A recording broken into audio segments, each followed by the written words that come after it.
സ്പെയിനിലെ മോൺസറാത്ത് ആബയുടെ 1000ാം വാർഷികത്തോടനുബന്ധിച്ച് നടന്ന പരിപാടിയിലാണ് ഫ്രാൻസിസ് മാർപ്പാപ്പയുടെ ചിത്രം സൃഷ്ടിച്ച് ഡ്രോൺ ഷോ നടന്നത്. 200 ഡ്രോണുകളാണ് ആകാശത്ത് പ്രകാശം പരത്തി പാപ്പയുടെ ചിത്രം സൃഷ്ടിച്ചത്.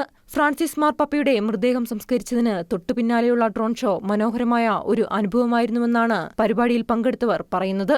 എപ്പോഴും നിരവധി കൂട്ടായ്മകളിലും എല്ലാ സഭാ പ്രസ്ഥാനങ്ങളിലും പാപ്പ പങ്കുചേർന്നിരുന്നു. അതുപോലെ ഈ ആഘോഷത്തിലും ഫ്രാൻസിസ് പാപ്പയുടെ സാന്നിധ്യം ഉണ്ടായിരുന്നുവെന്നും സന്യസ്തർ പറഞ്ഞു.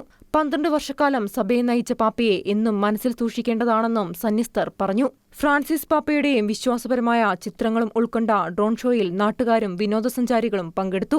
ഏപ്രിൽ 21 തിങ്കളാഴ്ചയാണ് ഫ്രാൻസിസ് പാപ്പ കാലം ചെയ്തത്. തുടർന്ന് ഏപ്രിൽ 26 ശനിയാഴ്ച ഇറ്റാലിയൻ തലസ്ഥാനത്തെ 4 പ്രധാന ബസിലിക്കകളിൽ ഒന്നും കർദിനാളും മാർപ്പാപ്പയുമായിരുന്ന കാലത്ത് പതിവായി സന്ദർശിക്കാറുണ്ടായിരുന്നതുമായ മേരി മേജർ ബസിലിക്കയിൽ ഫ്രാൻസിസ് പാപ്പയെ സംസ്കരിച്ചു. പാപ്പയുടെ ആഗ്രഹപ്രകാരം വത്തിക്കാൻ കല്ലറ ലളിതമായാണ് ഒരുക്കിയിരിക്കുന്നത്.